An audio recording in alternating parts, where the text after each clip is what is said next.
वहीं बिहार में जमीन सर्वे के काम को जल्द से जल्द पूरा कराने के लिए सरकार पूरी तरीके से जोर दी हुई है। लगातार इस काम को आगे बढ़ाने के लिए सरकार अधिकारियों को कह रही है और इन सब के बीच डॉक्टर चंद्रशेखर सिंह जो कि पटना के डीएम है, उन्होंने भी सीओ को यह आदेश दिया था। लेकिन एक बड़ी खबर सामने आई है कि राजधानी पटना में कई सारे मामले अस्वीकृत हो गए हैं। पहले इसका प्रतिशत मात्र 25 था, यानी कि 100 में से 75 मामलों का निपटारा हो रहा था।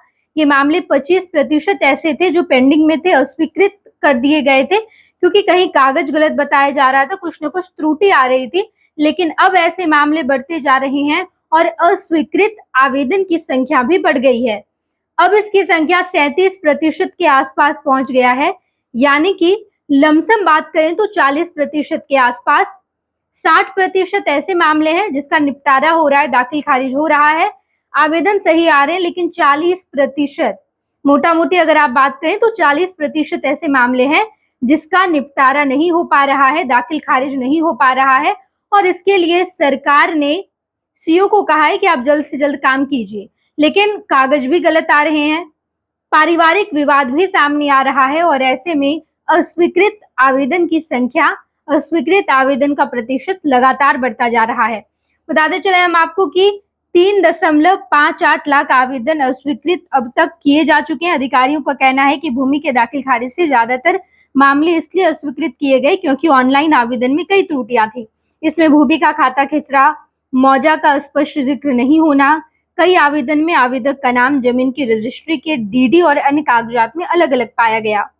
कई मामलों में दाखिल खारिज करने के पहले 14 दिनों के लिए दावा आपत्ति के लिए नोटिफिकेशन किया गया, तो उस पर विवाद सामने आए जिसमें व्यवहार न्यायालयों और राजस्व अधिकारियों के न्यायालयों में केस लंबित होने की जानकारी मिली। ये भी बताया गया कि दाखिल खारिज के जो मामले अस्वीकृत किए गए हैं उसका समुचित कारण भी आवेदक को बताया गया है। पटना जिले में 3,58,000 मामले अस्वीकृत हुए हैं। सबसे कम वालों में घोसवरी अंचल है जहां 2,981 मामले हैं। ज्यादातर लोगों ने दाखिल खारिज के लिए ऑनलाइन आवेदन किया, उसमें त्रुटि कम थी। इसके बाद दनियावा अंचल में 4674, मोकामा में 5690, अथमगोला में 6785, उसके बाद पाटलिपुत्रा अंचल में 8898 तथा दुल्हन बाजार में 9725 मामले अस्वीकृत किए गए हैं। ये तमाम मामले हैं जो राजधानी पटना के अलग अलग हिस्सों में अस्वीकृत किए गए हैं। सरकार लगातार काम को आगे बढ़ाने की कोशिश की जा रही है, लेकिन मामले लगातार अस्वीकृत हो रहे हैं। पटना में 4 लाख ऐसे मामले हैं। प्रतिशत की अगर बात करें तो 40% के आसपास ऐसे मामले हैं, ऐसे आवेदन है जो अस्वीकृत हो गए हैं। वजह ये बताया जा रहा है कि इंफॉर्मेशन गलत आ रहा है, कागज गलत हुए हैं। जो ऑनलाइन तरीके से आवेदन दिए गए हैं उसमें भी कई सारे गलत आवेदन है, त्रुटि वाले आवेदन है और ऐसे में फॉर्म जाकर अटक जा रहा है, कैंसिल हो जा रहा है।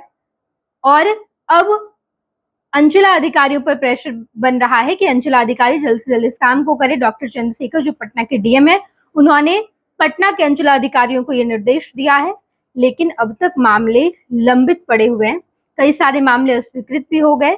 आंकड़ा हमने आपको बताया, इसको लेकर और भी कोई अपडेट सामने आएगी तो हम आपको जरूर बताएंगे। आप देखते रहिएगा first Bihar Jharkhand. Panorama group, जो सोचता है वो करता है।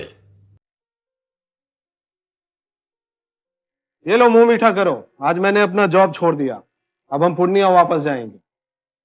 जॉब छोड़ दिया है? मतलब ये घर कैसे चलेगा? हम करेंगे क्या? और माँ बाबूजी क्या बोलेंगे? इसलिए मैं एक और मिठाई का डब्बा लाया। अपने बिजनेस के लिए लोन अप्रूव हो गया। अरे लोन अप्रूव हो गया वो तो ठीक है, लेकिन पूर्णिया में हम रहेंगे कहाँ? अपना घर भी तो नहीं है वहाँ। इसलिए तो एक और मिठाई का डब्बा अलग से लाया हूँ।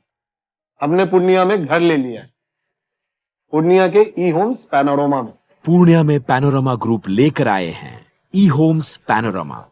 बड़ा घर, आलीशान जिंदगी और अत्याधुनिक सुविधाओं के संग। अरे अब क्यों मुंह मीठा करवा रही हो? क्योंकि हम घर वापसी जो कर रहे हैं। घर वापसी की खुशी पूर्णिया में ई होम्स पैनोरमा के संग। ई homes panorama, luxurious lifestyle redefined.